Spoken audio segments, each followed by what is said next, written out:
এখন আমরা যে জমির ভিতরে আছি এটা ইন্ডিয়ার। ওখানে দেখা যাচ্ছে একজন বৃদ্ধ লোক কাজ করতেছে ইন্ডিয়ার। তার সাথে আমরা এখন ইন্ডিয়ার যাবতীয় বিষয় নিয়ে কথা বলবো। আপনার বাড়ি কি ইন্ডিয়ার ভিতরে? তো দুই রাষ্ট্রে আপনি ঘুরছেন, তাই না? তা কোনটা ভালো লাগে, বাংলাদেশ না ভারত? আপনার গলায় কি এটা? কি অদ্ভুত এক জিনিস।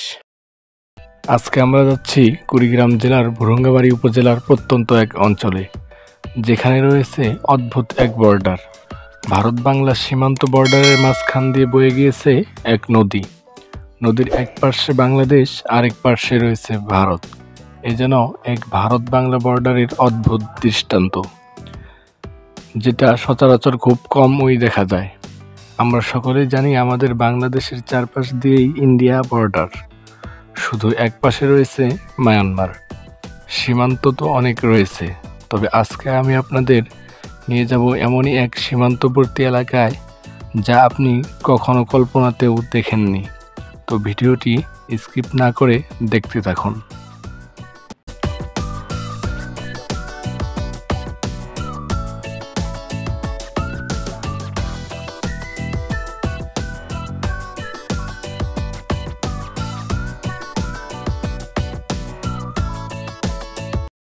আমরা প্রায় ইন্ডিয়ার কাছাকাছি চলে আসছি।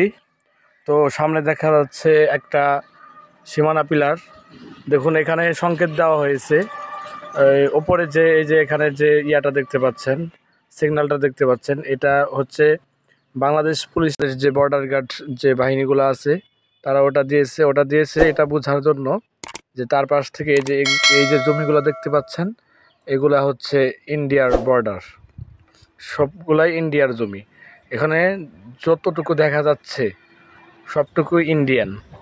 আমরা এখন বর্তমান ইন্ডিয়ার ভিতরে আছি। ওখানে দেখতে পাচ্ছেন গাছের উপরেও তারা নিশানা লাগিয়ে রাখছে। তারা এটা দিয়ে বোঝাচ্ছে যে তার পাশে যে ইন্ডিয়া আছে এই বর্ডারটা অনেক মারাত্মক বর্ডার। এখানে দিনেই মানুষকে গুলি করে মারা হয়। সেই রিস্ক নিয়েও আপনাদেরকে আমরা ভিডিও করে দেখাচ্ছি, তার জন্য তো একটা লাইক পেতেই পারি। এই যে নদীর কাছারটা দেখতে পাচ্ছেন, গরু ঘাস খাচ্ছে, এটা হচ্ছে নদীর কাছার। এখন গ্রীষ্মকাল, নদী শুকাই গেছে, তো এখন নদীতে পানি নেই। যখন পানি হয় তখন আরও দৃশ্যটা সুন্দর লাগে। এখন নদীর ভিতরে দেখুন মানুষ ভুট্টা আবাদ করেছে। ওই পাশে যে কাছারটা দেখতে পাচ্ছেন ওটা হচ্ছে ইন্ডিয়া, আর আমরা যেখানে দাঁড়িয়ে আছি এই পাশে এটা হচ্ছে বাংলাদেশ। এখন আমরা সেই শুকিয়ে যাওয়া নদীর ভিতরে নেমে পড়লাম। তো নদীটা আমরা পার হয়ে ওই পাশে যাচ্ছি। খুব ঝুঁকি নিয়ে আমরা ওই পাশে যাচ্ছি, জানি না কি হয়। আপনারা সাথেই থাকুন, দেখতে থাকুন। তো আপনাদের আরও ভালো কিছু দেখানোর চেষ্টা করব।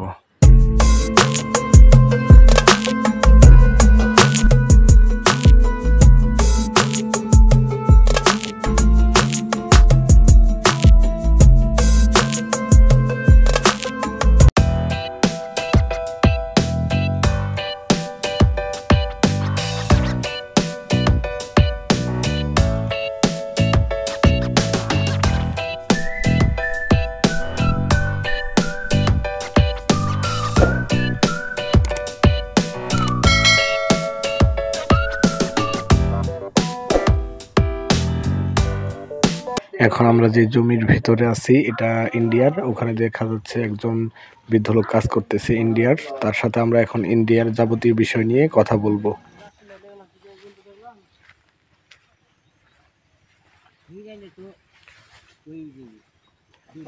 আসসালামু আলাইকুম।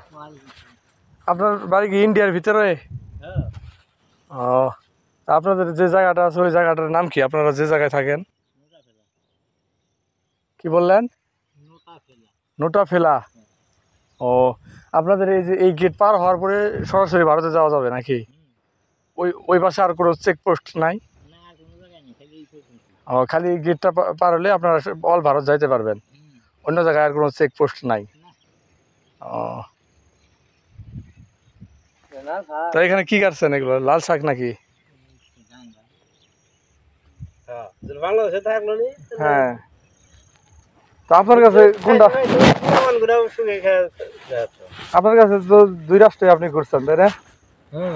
তা কোনটা ভালো লাগে, বাংলাদেশ না ভারত? ভারতের মতো জায়গা নেই আসলে আসলে শান্তিও আছে সব দিক দিয়ে আছে ও এরপরে পার্টির ব্যাপারে পার্টি তো সবই না গবেষে ভালো লাগে কেউ ভালো সামনে নাকি আপনাদের ইন্ডিয়াতে লোকসভা নির্বাচন এই তো 25শে মে নাকি? তো ওখানে ওখানে মুসলমানদের কোনো ইয়া করে না, অত্যাচার করে না? এটা আপনার গলায় কি এটা? এটা ঠাকুরের ফটো বালক ব্রহ্মচারী বালক ব্রহ্মচারী ও বালক ব্রহ্মচারী বাংলাদেশে আছে বাংলাদেশে জন্ম এটা বাংলাদেশে ধর্ম? হ্যাঁ ঢাকা মেদিনী মন্দির এটা কি হয়? এই যে হইলো 4-5 ঘর আছে না?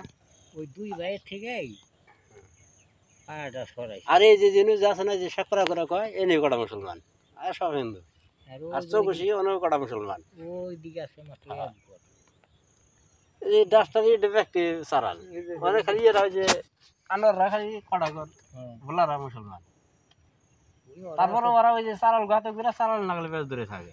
মসজিদ কত দূর থাকে?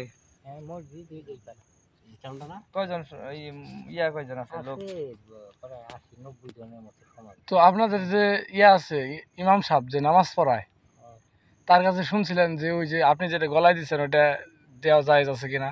এগুলা হ্যাঁ এগুলা প্রত্যেকেই মানে হিন্দু আর মুসলমান নেই বড় বড় আলেমরা পর্যন্ত ও আপনাদের ওখানে আলেমরা ওগুলা মানে না? হ্যাঁ যে গুরুর মানে ছবি সাথে নিয়ে ঘোরা? ওটা কি ছবি মানুষের? হ্যাঁ দেখ ছবি আছে পারাইতেছি আপনার তো তুইও তো না এগুলো পারাইলে ঢাকা পারাইলে কি রাগ করেন না আবার? না না ওইলে এক পাশে আছে চরণ মানে পাও আর এক পাশে আছে ওনার ডাইরেক্ট ফটো না এগুলা মুরব্বী হ্যাঁ আপনি তো থাকেন ইন্ডিয়া বুঝছেন আর ইন্ডিয়ার বাংলাদেশ বাংলাদেশ তো আপনি মনে করেন ঢাকা মেদিনী মন্ডল গ্রামে না এখনো নাম হয় বুঝতে পারছি কিন্তু আসলে আল্লাহর ওলি ওদের একটা নিদর্শন আছে বুঝছেন আল্লাহর ওলি কেনা নিদর্শন অনেকগুলো আছে তার মধ্যে নিদর্শন যেটা পাইতেছি আসলে মানুষের চরণ খাজা মাইনুদ্দিন চিশতিয়া না আউলি এসে কই থেকে ওই জায়গা জমি জাকি জায়গা সম্পূর্ণ বিক্রি করে দিয়ে তারপরে যে সময় উনি ফার্স্ট হইলো খুঁটি মানুষের গায়ে ছবি রাখাটা এটা হাদিসেই তো নিষিদ্ধ আছে।